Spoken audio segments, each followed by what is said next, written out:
የፍቅር ጥግ ክፍል 4 ልብ አንጠልጣይ የፍቅር ታሪክ። ደራሲ ማኔ፣ ተራኪ ሶፊያ ዩሱፍ። ይህንና መሰል የፍቅር ታሪኮችን ለማግኘት ቻናላችንን ሰብስክራይብ ያድርጉ። መልካም ቆይታ። በድጋሚ ዝም አለኝ። የሆነ ቤት በር ላይ ደረሰ። የወደቀ የቆርቆሮ በር ነው መዝጊያው። ከፍቶ ገባ። ተከተልኩት። ወደ አንዷ ቤት አመራንና ከፍቶ ገባ። ሁለት ሰዎች ባዶ መሬት ላይ ተዘርረዋል። አየኋቸው። ግራ አጋባኝ። ባዶ ቤት ነው። በስተት ዕቃ የለውም። ገብቼ ቁጭ አልኩኝ። እሱም ቁጭ አለ። እስካሁን ስትለፈልፍ ዝም ያልኩህ መንገድ ላይ ስጓዝ ማውራት ስለማልወድ ነው። በእኛ ላይፍ ውስጥ ስትኖር የታክሲ አይቸግርህም። ዝም ብለህ መድረስ ወደ ፈለግበት ድረስ በእግርህ ብትጓዝ አይደክምህም። በሐሳብ ነው የምትጓዘው። አሁን ምን እንደሆንክ ንገረኝ። ጥቁር በጥቁር ለብሰህ ጠውላልገህ ሳይህ አላስችል ብሎኝ ነው። የሆነ ሐዘን ላይ ነህ አይደል? ንገረኝ አለኝ። እንባዬ ቀደመኝ። ካፌ እናቴ ሞታብኝ ነው የሚለውን ቃል ማውጣት አልቻልኩም። ጉልበቴን አቅፌ ስቅስቅ ብዬ አለቀስኩ። ፈተና ወደ ህይወታችን ሲመጣ የስብራት መጠኑ ይለያያል። አንዳንዱ በትንሽ ሰበር አድርጎን አስተምሮን ያልፋል። አንዳንዱ ደግሞ እስከ መጨረሻው ስብር ያደርገንና የነበረንን የሰውነት ልክ የነበረንን ስብዕና፣ ክብርና ሞገስ ሰውነታችንን ሳይቀር ያሳጡናል። የኔ ስብራት ደግሞ ማንነቴንና ሰውነቴን ነበር የቀማኝ፣ የወሰደብኝ። እኔ የሆንኩትን በግልጽ ማስረዳት እንደማልችል ስለገባው እሱ ስለራሱ ማውራት ጀመረ።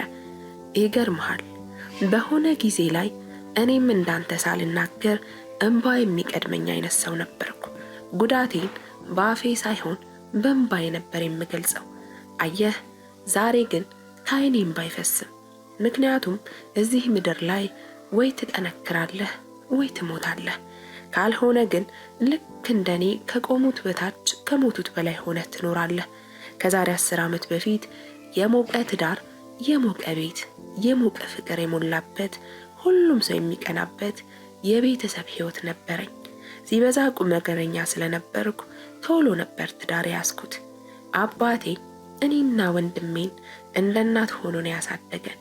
ሲቀርበን እንደ ጓደኛ ነው። ለኛ የነበረው ፍቅርና እንክብካቤን ሳይ እንዴት ሰው በዚህ ልክ ፍጹም ሊሆን ይችላል? የአባቴ ልብ ከምንድን ነው የተሰራው እያልኩ ራሴን እጠይቅ ነበር። አባቴ የፖሊስ አዛዥ ነው። እኔ ሚስት ካገባሁ በኋላ ሚስቴ እኛ ቤት ገብታ እንደ እናት፣ እንደ እህት፣ እንደ ሚስት መንከባከብ ጀመረች። ለኔና ለወንድሜ የእናታችን ምትክ ሆነችልን። አባቴ ከኛ አስበልጦ ነው የሚወዳት። ብልህ ማጋነን አይሆንብኝና ፍቅሩ ለከት የለውም። ጎረቤትን የሚያስቀና ሰዋ ቤት መታደል እያለ ወሬው ሁሉ ስለኛ ነበር። ለ3 ዓመት ያህል በትዳር ከቆየን በኋላ ልጅ እንድትወልድ ተነጋገርን። አረገዘች። ለቤተሰባችን ሌላ ደስታ፣ ሌላ የምስራች ተገኘ።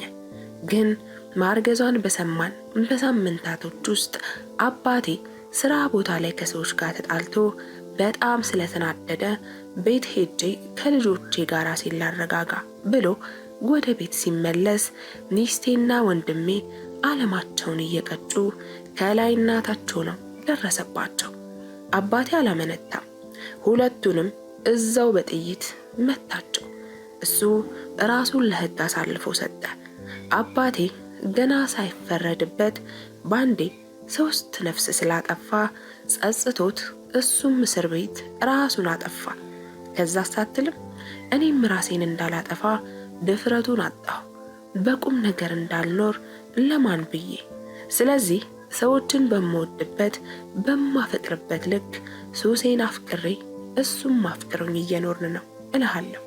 10 ዓመቴ ነው እዚህ ህይወት ውስጥ ከተቀላቀልኩ። በዚህ ህይወት ውስጥ ምን አተረፍክ ካልከኝ፣ ሱስ እንደ ሰው ልጅ አይደለም።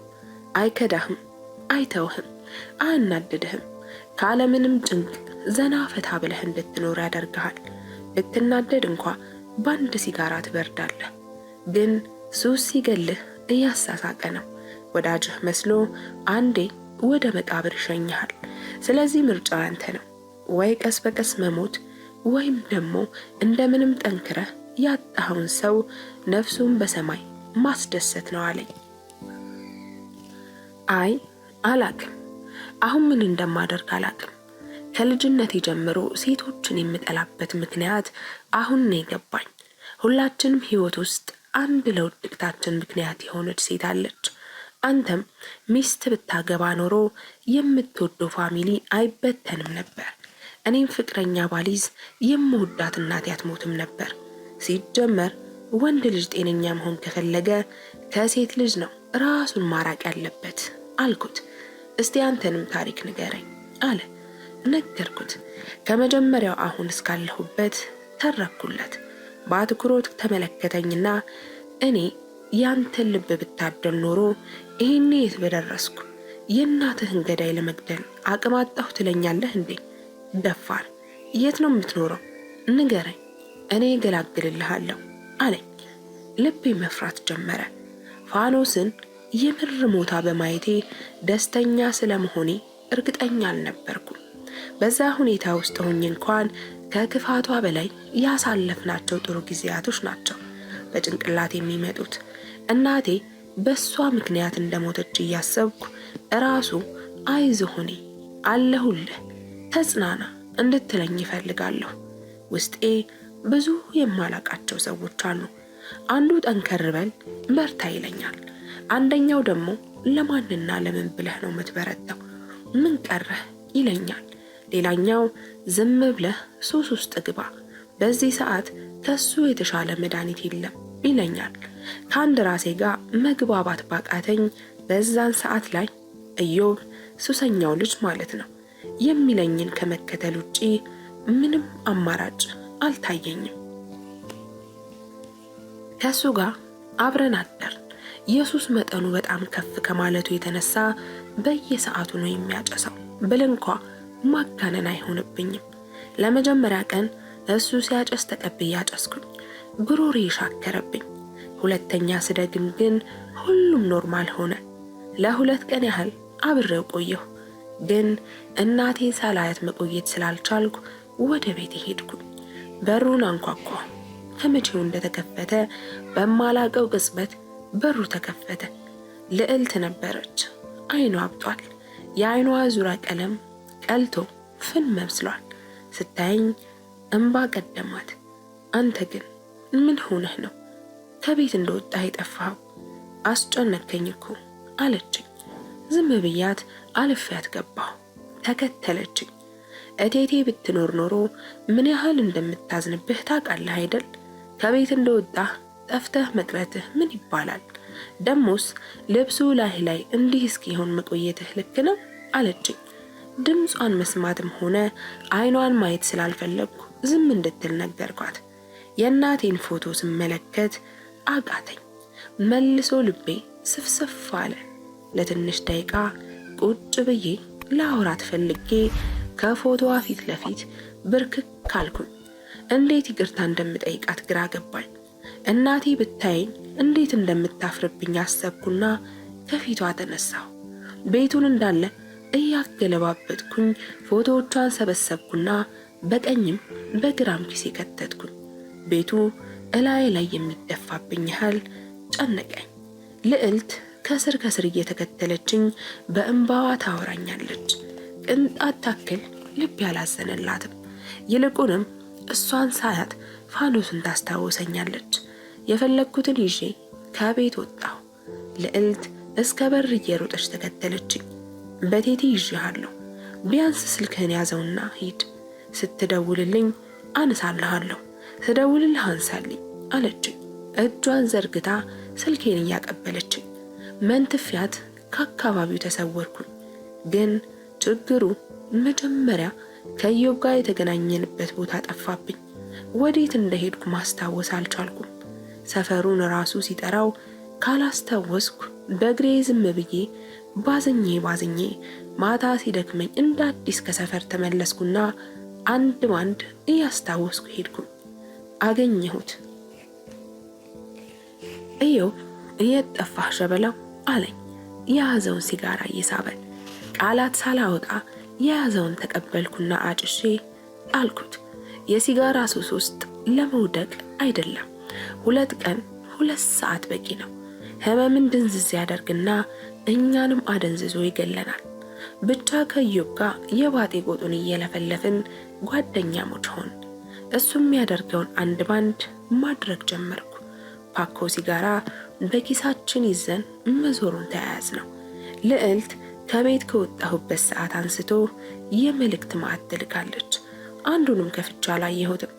አስታውሳለሁ የመጀመሪያ ቀን ኢዮብ ሰርቆ ባገኘው ብር ጥግብ ብለን ጠጣን። ልክ የመጠጥ ድንበሬን ሳልፍ ጭንቅላት ውስጥ ፋኖስና እናቴ መጡብኝ። ሁለቱም በተመሳሳይ ሰዓት ናፈቁኝ። ቃል ሳልተነፍስ ወጥቼ ወደ ፋኖስ ቤት ሄድኩኝ። እንዴት ሆኜ እንደደረስኩ ፈጣሪ ያውቃል። በሯ ላይ ቆሜ ደጋግሜ ደወልኩ። መልስ የለም። አውቃለሁ እንደመሸ፣ ግን አስቸኳይ ነው። አንዴ ውጭልኝ አልኳት። ወጣች። ገና ስታይኝ ፊት ነሳችኝ። ድጋሚ እዚህ ሰፈር ካየው ለፖሊስ እጠቁማለሁ። ለምን መጣህ አለችኝ። ምንም ሳላፍር ፊት ለፊቷ ተንበርክኬ እንደናፈቀችኝና አብራኝ ሆና እንድታጽናናኝ ይቅር እንደምላት ነገርኳት። መቼ ይቅርታ ጠይቄህ ነው ይቅር የምትለኝ? ሳይህ ራሱ ትቀፈኛለህ አለችኝ። እኔ በዛን ሰዓት ድምጿን ስለሰማሁት ብቻ ምን ያህል ደስ እንዳለኝ ፈጣሪ ነው የሚያውቀው። ደጋግሜ ፊት ለፊቷ እንደተሰበርኩ ለመንኳት። የጀመርኳቸውን ሱሶች ነገርኳት። ቦታህን አግኝተሃል፣ የራስህ ጉዳይ ብላኝ በተንበረከኩበት ትታኝ ሄደች። እንደምንም ተነስቼ ወደ እናቴ መቃብር ሄድኩኝ። ሌላ ጊዜ ቢሆን ትንሽ መሸት ካለ እኔም እፈራለሁ። እናቴም ስለሚደብራት ውጭ አልገኝም። በተፈጥሮዬ ጨለማ መፈራ አይነት ልጅ ነበርኩ። የዛን ቀን መሽቶ ይሁን ነግቶ ምንንም አላውቀውም። ሄድኩና እያለቀስኩ አየሽ አይደል ብቻዬን ስትተኝ ሁሉም እንደተውኝ፣ አሁን ማና መሸህ አላመሸህ ብሎ ይቆጣጠረኛል። አይማ ንገሪኝ፣ ቆይ አሁን ማን ነው በላህ ጠጣህ ብሎ የሚጠይቀኝ? በሄድሽ በትንሽ ቀናቶች ውስጥ እኮ ሱሰኛ ሆንኩልሽ። ግን ማንም የከለከለኝ ያስቆመኝ የለም አልኳት። ብቻዬን ማውራት ጀመርኩ። መቃብሯን ቆፍሬ የተቀበረውን ስጋዋን አንዴ እንኳ አቅፌው ጠረኗን ባሸተትኩት ብዬ ተመኘው። ሌሊትና ቀኑ ለኔ ልዩነት የለውም። እንዲሁ ተነስቼ ወደ ኢዮብ ጋር ተመለስኩ። ኢዮብ የተከራዩት ቤት ውስጥ እድለኛ ሆኖ ቀድሞ የደረሰ ነው። መሬት ላይ የሚተኛው እንጂ አርፍዶ የገባ ቁጭ ባለበት ነው እንቅልፍ የሚወስደው። በነጋታው ከኢዮብ ጋር እያወራን እጃችን ላይ ምንም ብር ሳይኖረን ይሄን የመሰለ ስልክ ይዘህ ምን ትሰራለህ? የሥራ ቦታ ጓደኞችህም እንደዛ እየደወሉ ሰላምህን ከሚነሱት እንሽጠውና አነስ ያለች ስልክ እንገዛለን አለኝ። እሺ አልኩት። ተሸጠ። ትንሽ ሰንበታል። የራሴ ጠረን ለራሴ ያስጠላኝ። ጀማሪ ብድና ጀማሪ ሱሰኛ መሆን ከባድ ነው። የሚያደርገንና ያሳጣን። ኢዮብ በቀጣይ ቤቱ ዋንተ ስም ከሆነ ለምን አንሸጠው? የእናትህ አስክሬን የወጣበት ቤት ነው እኮ። እሱን ሸጠን ለምን ሌላ አትገዛ አለኝ። ጭንቅላቴም ምንም ድፍን ብሎ በኔ ፋንታ እሱ ሆኗል የሚያስብልኝ። እኔም ተስማማሁ። እሺ እንሽጠው፣ ደላሎችን አናግርልኝ አልኩት። አረ ብዙ ሰው አሉን የማውቃቸው፣ አንተ ብቻ ወስን አለኝ። በሚቀጥለው ቀን ከእናቴ ጋር ያሳለፍነውን ትዝታ በትንሹ ማሰብ ስለፈለግኩ ተመልሼ ወደ ቤት ሄድኩኝ። አሁንም ዝም ብዬ በር አንኳኳሁ። ምን አለ በልዕልት ፈንታ እናቴ መጣ በከፈተችልኝ። ምን አለ ታሪኬን ብትቀይረው? ዝም ብዬ አወራለሁ። መጣች፣ ከፈተችልኝ። እኔ አልፌያት ወደ ውስጥ ስገባ እሷ ውጭ ቀረች። ፊት ለፊት በትልቁ ተቀምጦ የእናቴን ፎቶ ሳይ ምን አለ በፎቶ ፈንታ ራሷ እናቴ እንደዚህ ቁጭ ብላ በጠበቀች። ወይ ፈጣሪ ምን አለበት ግን ሞትን ስትፈጥር የናፈቁንን ሰዎች አንዳንዴ በጣም ሲናፍቁን ማቀፍ የምንችልበትን አንድ መንገድ ቢኖር መቼስ ላንተ ይህ አይሳንህም አይደል? ብቻዬን እያወራሁ ልዕልት ከውጭ ገባች። የቤቱን ቁልፍ ስጪ፣ ከአሁን በኋላ መኖሪያሽን ፈልጊ አልኳት። አንገቷን እንደደፋች እኔ እኮ መኖሪያ አጥቼ አይደለም፣ ድንገት አንተ ከመጣህ እያልኩ ነው ቤት ውስጥ ቁጭ ብዬ የምጠብቅህ እንጂ የቤተሰቦቼ ቤት እንኳን ለኔ ለሌላም ሰው ያስኖራል አለችኝ። ጎበዝ፣ እንደዛ ከሆነ ወደ ቤተሰቦችሽ ሂጂ፣ እኔ ቤቱን ልሸጠው ነው አልኳት። እኔ እንጃ መስሎኝ ይሆናል አላቅም፣ ግን እማዬ የሞተች ቀን ራሱ በዛ ልክ የደነገጠች አይመስለኝም። ቀና ብላ በአግራሞት አየችኝና እኔ ከዚህ ቤት እንደወጣ ዋሽተኝ እንጂ ከምርህ አይደለም አይደል አለችኝ። የምሬን ነው፣ ልሸጠው ነው አልኳት። ቀድማ ማልቀስ ጀመረች። በጣም ነው የምታሳፍረው፣ የምታሳዝነው። እሺ እቴቴ ለዚህ ቤት ስንት ዋጋ እንደከፈለች ረስተው ነው? ሲጀመር ይሄ ቤት ለሷ ምን ማለት እንደሆነ አታውቅምና ነው። አውቀህ ነው። አትሸጠውማ አለችኝ። ማልኩላት። ዛሬ ልሸጠው ነው፣ ብሩን እፈልገዋለሁ። ካፌ ሳልጨርስ በሩ ተንኳኳ። ልዕልት እየሮጠች ወጣችና በር ከፈተች። የሥራ ባልደረቦቼ ባንዴ ቤቱን ሞሉት። አለቃዬ ገና እንዳየኝ መጥቶ ደና ጥፊ ያቀመሰኝ። ለወትሮ እንደዛማ ከብረው ምቀርበው አለቃዬ ካጠገቤ ቆሞ ሰው አልመስልሃለኝ። ጥፊውን እንኳን አልተሰማኝም ነበር። እሱ ስድቡን አላቆመም። በላይ በላይ ያጣድፈኝ ጀመር። እውነት አስተሳሰብህ እስከዚህ ጥግ ድረስ ነው? ይህን ያህል ዓመት እኔ አላቅህም ማለት ነው? እና ቁጭ በል እናውራ ብሎ ከአጠገቡ ቁጭ አደረገኝ። በእርግጠኝነት ከ3 ሰዓት ያላነሳ አወሩኝ። ሁሉም በየተራ ያቅማቸውን መከሩኝ። ከነሱ ጋር በየትኛውም ሰዓት መስራት እንደምችል አሁንም አብረን እንድንሰራ ለመኑኝ። በመጠኑም ቢሆን ልቤ መለስ አለ። እየሄድኩበት ያለሁትን መንገድ ምን ያህል እንደሚያስጠላ ገባኝ። እሺ ትንሽ ጊዜ ስጡኝ እመለሳለሁ ብዬ ቃል ገብቼላቸው ተሰነባበትን፣ ተለያየን። አለቃዬ 2 ስልክ ስላለው አንዱን ስልኩን አንስቶ ሰጠኝ። አደራ ብሎ አስጠንቅቆኝ ሁሉም ወደ ስራ ተመለሱ። ሐዘናቸው ከፊታቸው ስመለከት ስለኔ ግድ የሚሰጠው ሰው አለ እንዴ ብዬ ራሴን ጠየቅኩ። ልዕልት ከስር እያለች አይኔ ስታየኝ ምን ሆነሽ ነው? ለምንድን ነው ዝም ብለሽ የምታየኝ? ትንሽ ከራሴ ጋር ላውራ፣ ሂጂ በቃ ቤትሽ እረፍት አድርጊ ብያት ከቤት ወጣች። የውጭውን በር ቆልፋ ቁልፉን ይዛ ሄደች። ቤት ውስጥ ቁጭ አልኩ። እብድነት ይሁን ቅዠት አላቅም፣ ብቻ ተናነቀኝ። ከአንዱ ክፍል ወደ አንዱ ክፍል ገባሁ፣ ወጣሁ። አቅበዘበዘኝ።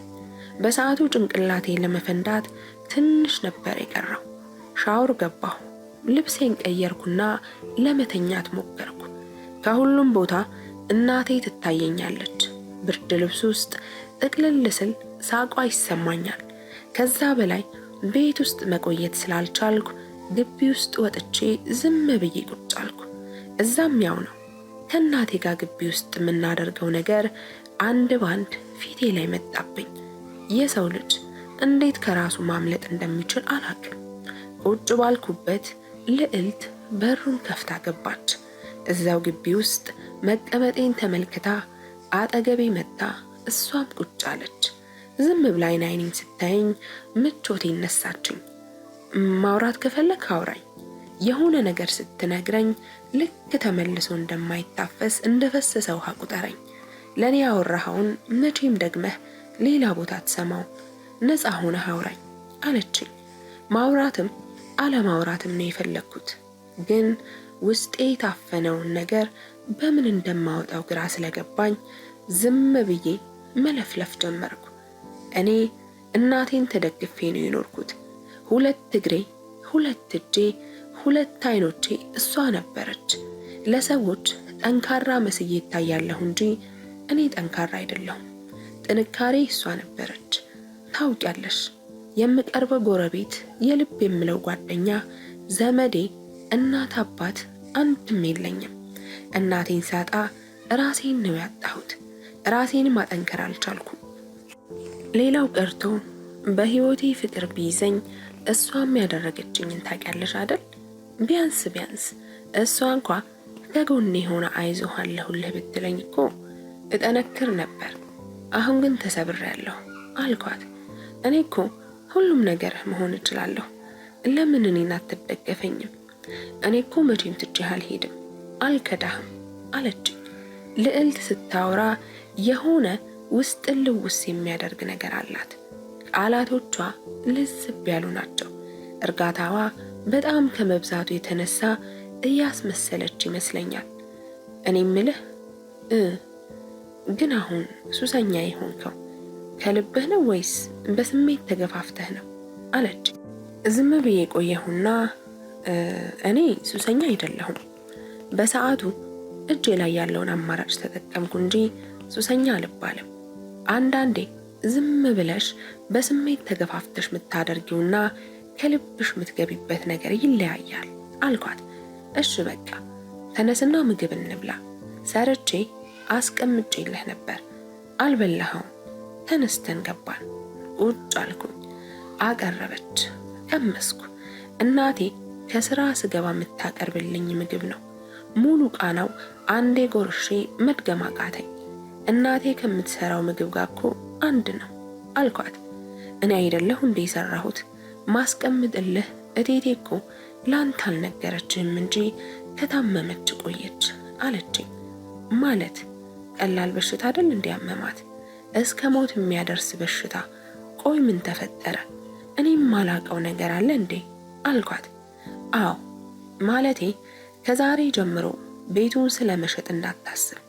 እቴቴ ታማ በጣም ብዙ ብር ተጠይቃ ነበር እና ለአንተ ከነገረችህ እንዳትጨነቅ አስባ ነው ዝም ያለችው አለችኝ። ጭንቅላቴን አንዳች ነገር ጠቅ አደረገኝ። አንቺ ይህን እንዴት አወቅሽ አልኳት። እቴቴ ልትሞት አካባቢ ጠርታኝ ብዙ ነገር አውርታኝ ነበር። ለሕክምና የሚያስፈልጋትን ብር ስትነግረኝ ቤቱን ሸጣችሁ መታከም እንደምትችል ነግሬያት ነበር። እሷ ግን ለልጄ የማወርሰው ብቸኛ ነገር ይሄ ቤት ነው፣ ራሴን ለማዳን እሱን ባዶ እጁን አላስቀረውም አለች። እቴቴ ሕይወቷን የከፈለችበትን ቤት አንተ ሸጠህ የማጥፋት ሞራል አለህ አለችኝ። ደነገጥኩ በጣም። ወሬዋ ግራ ገባኝ። ምን እንደምል ጠፋብኝ። ልዕልት አውቀሽ ነው አይደል እንዳልሸጠው ይሄን ሁሉ የምትቀባጥሬው እንጂ እማዬ እኔን ብቸኛ እንደምታደርገኝ እያወቀች ይሄንን ቤት ትቼለት ልሙት ብላ እሱም ብቻውን ይቅር ብላ አትፈርድብኝም አልኳት። እያለቀሰች እቴቴ እኮ አንተ እንዳትንከራተት ብላ ነው።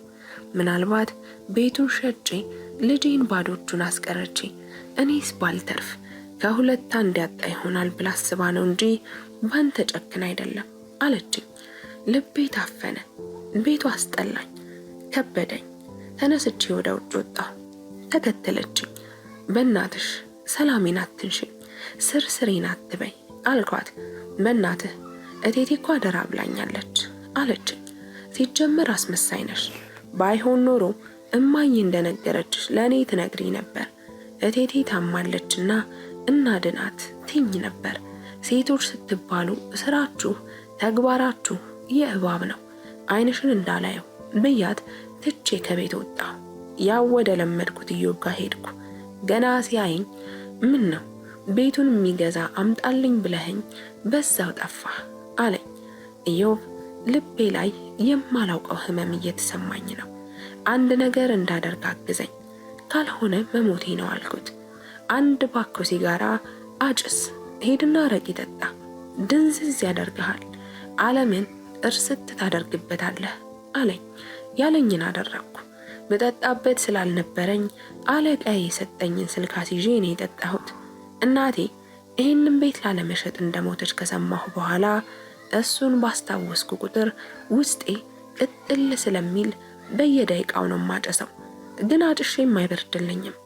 ለአንድ ወር ያህል ወደዛ ቤት ፊቴን ሳላዞር ቀንና ሌሊቱ እየተመሳሰለ ኢዮብ ጋር ያደረግነውን እያደረግኩኝ፣ ሲሰርቅ እየሰረቅኩ፣ ሲጠጣ እየጠጣሁ፣ ሲጣላ አብሬ እየተጣላሁ ቆየን። ክፍል 5 ይቀጥላል።